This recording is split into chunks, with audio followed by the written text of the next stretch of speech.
Hi there. I've made a video similar to this a couple years ago, but I thought I would update it again as I've seen a lot of questions on how to store all of the papers.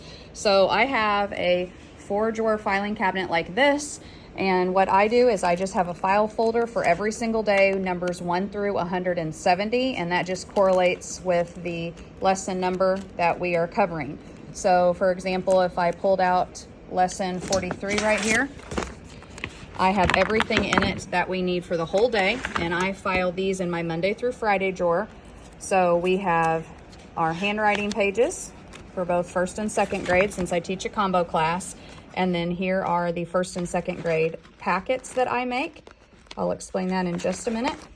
And then we have a math test that day, so those test pages are in there as well. And this has just made everything super simple. I've been doing this for a few years now, and I love it, and it makes it very easy. So let's talk about these packets. This is how I do mine. I do mine for a 2-day packet. So as you can see right here, this is lesson 43, front and back. Then I have their letters and sounds 43. And then it goes to letters and sounds lesson 44, language 43, language 44. And then I have their math page, lesson 44, front and back.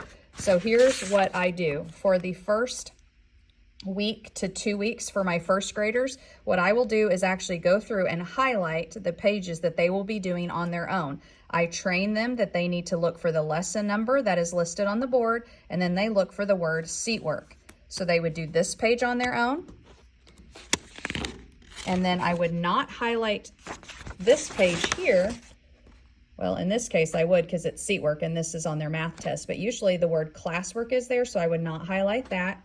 I would highlight this page here because that's a seat work page, but I would not highlight this one because that means they will be doing it the next day. Then I would highlight this language page, and that's it. So they know that they would have 3 pages a day, and then they have a tablet paper on the back, which is where they'll write their spelling words. Once we get to in the lesson 80s, their handwriting pages will actually be stapled in there because those are now considered seat work pages. So this has worked out really, really nicely on lessons that I actually have some extra materials for that aren't from Abeka. For example, fractions. When we teach fractions, I just have all my fraction resources that I have put in this pocket. And then I went through on a few things as well and put that this one's antonyms and what lesson first graders cover it and what lesson second graders are going to cover that. So I know what to look for there.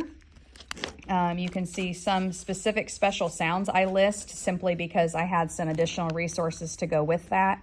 And that's just how I do it. Some days I don't have anything extra, and then other days I just have some extra even books or things like that that I know specifically I will use for that lesson.